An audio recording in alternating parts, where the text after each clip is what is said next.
et bienvenue dans la chaîne Mathématiques Sciences. Aujourd'hui, je prends à expliquer une nouvelle vidéo, quelques vidéos tout simplement en mathématiques polysecondes. Et dans cette vidéo de mathématiques polysecondes, on va tout simplement parler, on va voir comment on peut manipuler le vocabulaire des probabilités. Alors, extrêmement important cette vidéo, puisque là, ça va permettre de faire un exercice complet sur tout ce qu'on a vu dans la dernière vidéo de cours, ok? Donc, si vous n'êtes pas au point encore sur le cours, sur toutes les définitions, allez voir cette petite vidéo parce que c'est extrêmement important d'être au point sur les définitions de base en probabilité. Parce que si vous continuez la spécialité mathématique, il faut savoir qu'en première, on a tout un chapitre sur les probabilités. Et non seulement en plus du chapitre sur les probabilités, on a un autre chapitre qui va également traiter de probabilité, mais dans le cas de variables aléatoires réelles. Okay, donc, il faut absolument que vous maîtrisez le vocabulaire des probabilités et les calculs de probabilité de base, qu'on verra en seconde. Okay, voilà. Donc, pareil, si vous n'avez pas vu la vidéo, je vous conseille fortement d'aller la voir. Ok, comme ça, moi, ça vous permet d'avoir le vocabulaire de base. Alors, du coup, ici, l'expérience est simple. On lance donc un dé à 8 faces, bien équilibré et non truqué. Et donc, ce dé est numéroté de 1 jusqu'à 8. Première question, s'agit-il d'une expérience aléatoire? Deuxième question, quel est l'univers associé à cette expérience?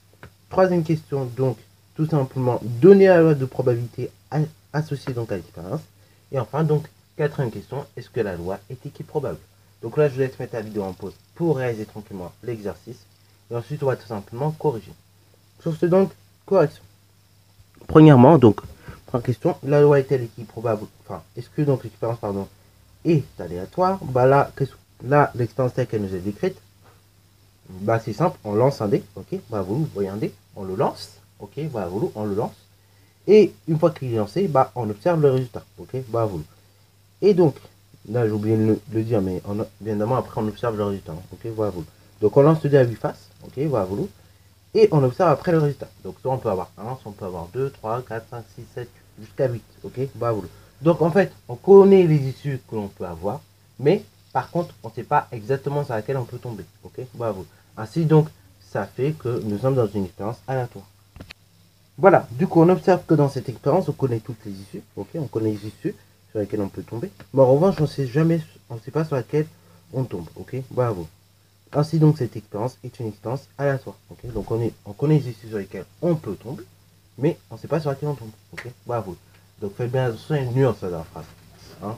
Entre pouvoir et être certain donc, que ça tombe, il y a une différence, il y a une nuance, ok, bravo. Et donc c'est ce qui fait qu'on est sur une expérience aléatoire. Alors pareil, ça il y a plusieurs manières de le dire. Vous pouvez dire que ici on observe que tout simplement dans le cadre de cette expérience avec le dé, eh ben, on connaît les phases sur lesquelles on peut tomber, mais en revanche on ne sait pas sur laquelle on tombe. Et ainsi donc l'expérience est une expérience aléatoire. Et là pareil, bah encore une fois, vous avez bien répondu à la question également. Alors, deuxième question. Quel est l'univers associé à cette expérience? Bah là, l'univers associé à une expérience, c'est quoi? C'est tout simplement l'ensemble des issues possibles de l'expérience, ok? Donc ça, c'est l'univers, ok? L'univers d'une expérience aléatoire. Bah là, ici, déterminer l'univers de cette expérience qui est associée. Et bah, on va dire que l'univers, ok? L'univers, donc, de cette expérience, ok? Voilà, de cette expérience est tout simplement la chose suivante, c'est oméga.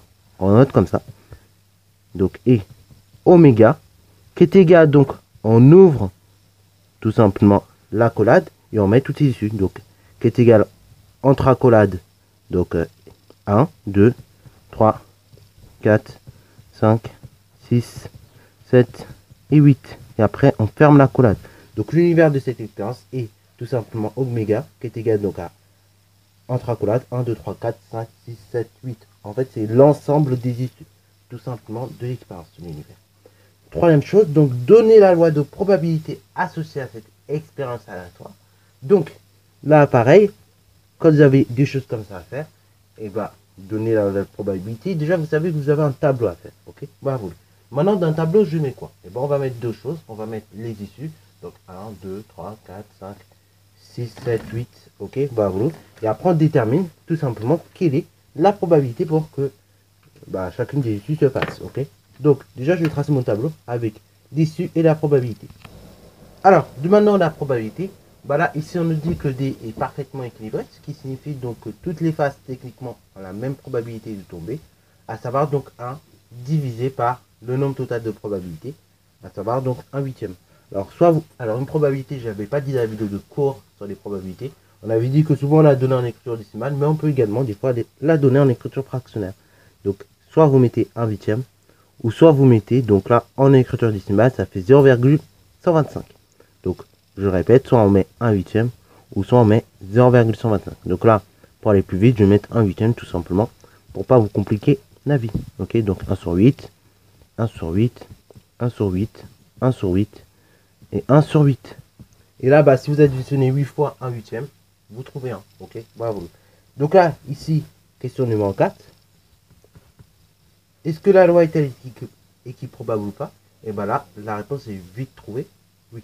Pour une simple et bonne raison, c'est que vous avez tout simplement à chaque issue, en fait, la même probabilité qu'elle se réalise, soit 1/8.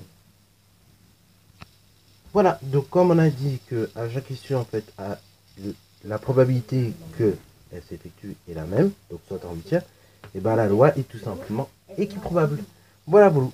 Sur ce, ça fin cette vidéo, j'espère qu'elle t'a plu. Si c'est le cas, n'hésite pas à la liker, commenter et bon reste de temps en mathématiques et en sciences.